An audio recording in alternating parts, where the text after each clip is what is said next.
Success isn't random. It follows a code. Welcome to the Conant Code, where we break down the strategies, challenge the myths, and uncover the truth in 5 minutes or less. Now, let's crack the code. So you're in the grocery store, not because you want to be, because someone sent you there. And now you're standing in aisle 4, staring at a wall of tomato sauce. It's not a shelf. It's a red tidal wave. Prego, Ragu, Rouse, Bertolli, Classico, the store's private brand. Then there's roasted garlic, spicy arrabbiata, organic, rustic organic, Tuscan style, vodka infused, low sodium, basil forward, chunky garden. What the hell's chunky garden? You came in for pasta sauce. Now you're questioning every decision you've ever made. Here's the thing. That wall of sauce, it's not by accident. It's a strategy. And it started with a failure. Let's rewind. It's the early 1980s. Ragu owns the market. Prego, the scrappy underdog from Campbell's, is trying to break in. But their sauce, it's just fine. People say they like it, but sales, they're flat. So Campbell's calls in this guy named Howard Moskowitz. Now Howard, he's not a chef. He doesn't even own a wooden spoon. He's a Harvard-trained psychophysicist, which is a fancy way of saying he studies how your brain and mouth negotiate without telling you. He's worked with Pepsi, with coffee companies, with military rations, and now he's here to save spaghetti night.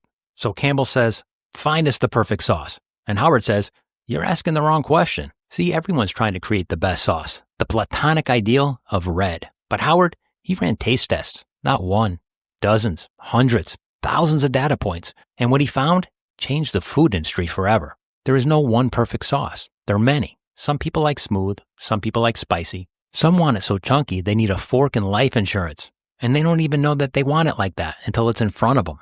So he told Campbell's, stop chasing the perfect sauce. Start serving the perfect sauces.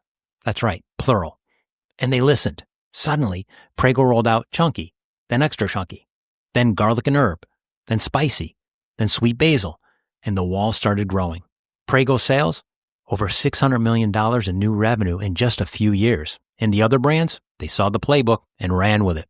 That's why we now have 47 jars of pasta sauce and a full-blown identity crisis every time we go to buy one. But it wasn't just about the sauce. It was about choice.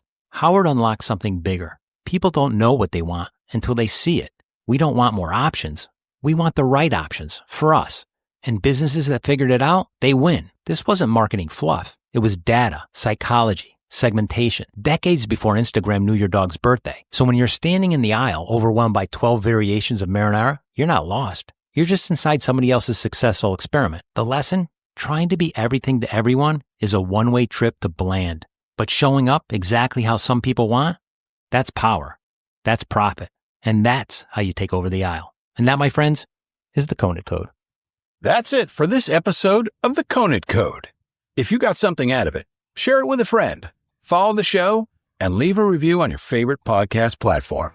More insights, more strategies, and more code breaking coming soon. Until next time, keep thinking, keep building, and keep pushing forward.